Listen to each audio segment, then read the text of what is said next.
Hi there and welcome to the channel. Okay, please like and subscribe to my channel if you want more of my financial education and entertainment. This is not financial advice, please take that as that. I try and advise on things that I would do, and but I'm not advising anybody to take the same route that I take. Basically, my videos are for entertainment and education, because obviously financial education is paramount. Um, yeah, because one day you're going to retire, and what happens when you retire? You don't think about it in your 20s, your 30s, or maybe even your early 40s. When you retire, your paycheck stops. So when you retire, your paycheck stops, and then you have to actually provide your own paycheck for yourself. So what you need to do is build up enough money to be able to live off that nest egg that you build up. So I'll try and help you on ways to do that. There's different avenues. There's retirement annuities. There's tax-free savings accounts, obviously pension funds if you have with your company. America's similar. They've got what they call a Roth IRA, which I think is the same as a tax-free savings account. So I think Canada's got a tax-free savings account. The rules of the South African one, because I see there was some confusion about the rules of the tax-free savings account. So you can pay into a tax-free savings account. It's only your contributions that they look at limiting. So in other words, what you can do, it used to be 36,000 Rand per year, per tax year. Okay, so every tax year you were allowed to pay in 36. Now it's 46,000 Rand from the 1st of March. So 1st of March gone. So in other words, from now you're allowed to pay 46,000 Rand every year. So you can pay 46,000 Rand any time in the tax year. So some people are saying, can you pay it in the beginning, the end, the middle, monthly? You can do anything that you want, whatever is more comfortable for you. So in other words, the 48,000 would work out, 46,000, sorry, would work out at, I think works out about 3,800 Rand a month or something.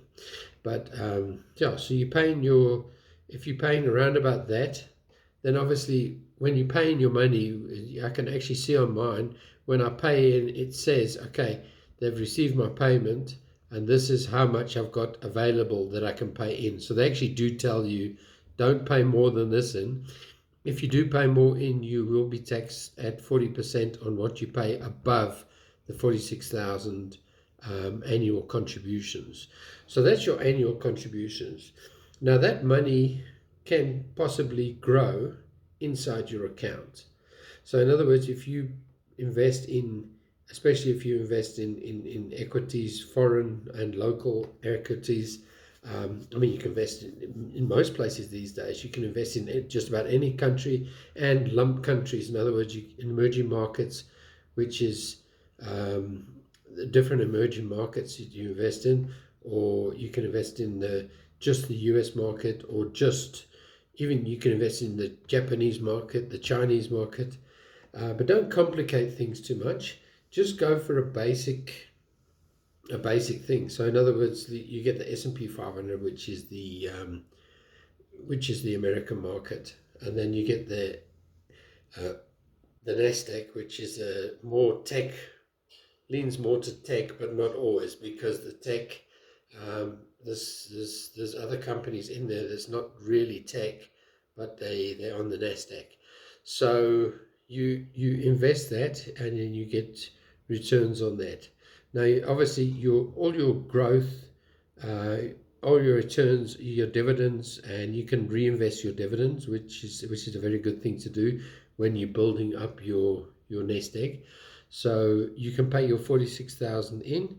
So if you have it on the 1st of March, you can pay it all in on the 1st of March. Otherwise, you pay monthly, or you can pay ad hoc. You can pay like monthly, whatever you can, and then if you get like money in from wherever, like maybe like a refund of tax, or you get you get your bonus, you can pay extra in, but don't exceed the annual contribution, which is 46,000 now.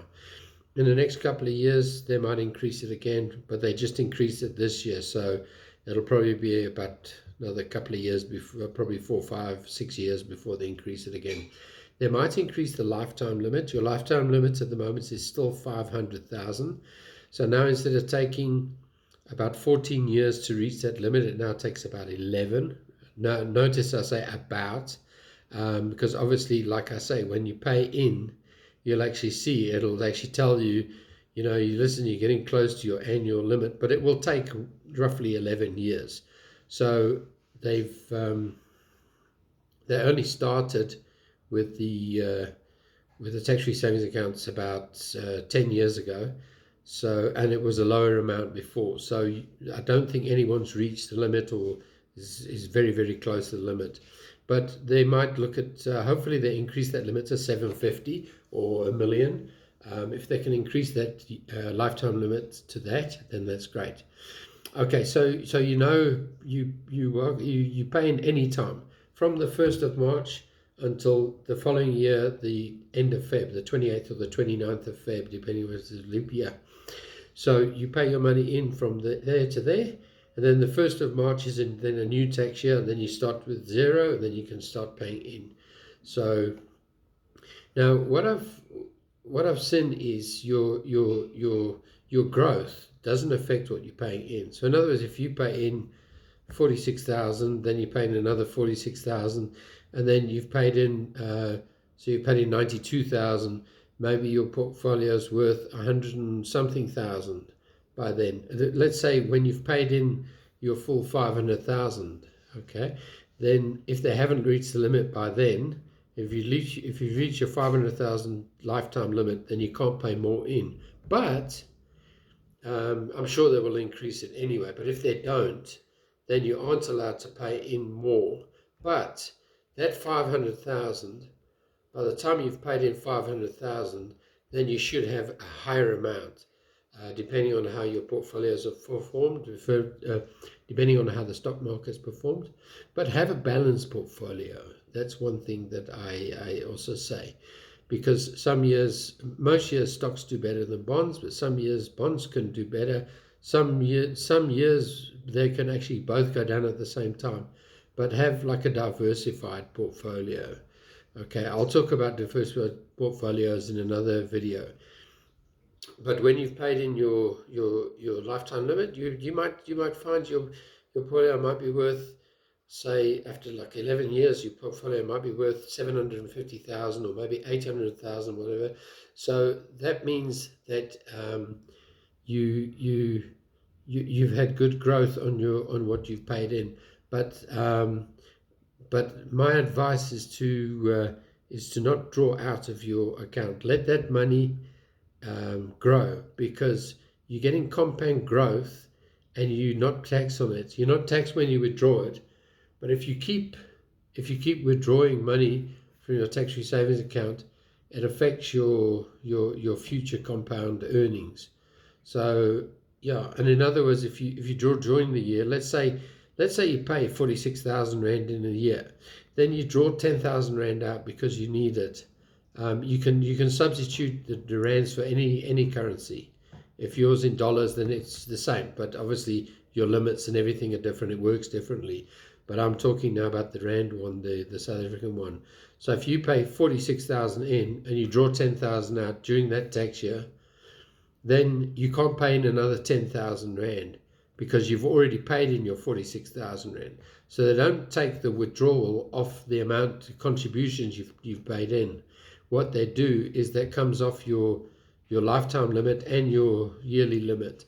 So if you pay another 10,000 Rand in, they'll tax you 40% on that 10,000, which is 4,000 Rand extra tax, which you don't need to pay.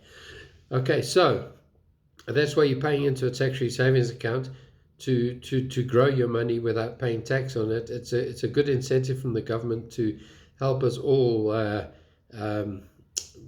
save for retirement, and they shouldn't call it a tax-free savings account. They should call it a tax-free investment account. That's actually what it is. Okay, so yeah, so diversification is the key, and yeah, your consistent investment. Just keep it consistent. Pay in every month, or whichever, however you can, but keep regular contributions going in, and then you'll see over times the market valuation, the market fluctuations won't affect you as much if you're paying in regularly. Yeah. So. So, like I say, not financial advice, but financial entertainment, and don't take that like that. Yeah, just hopefully you can learn something from our videos, and please like and subscribe.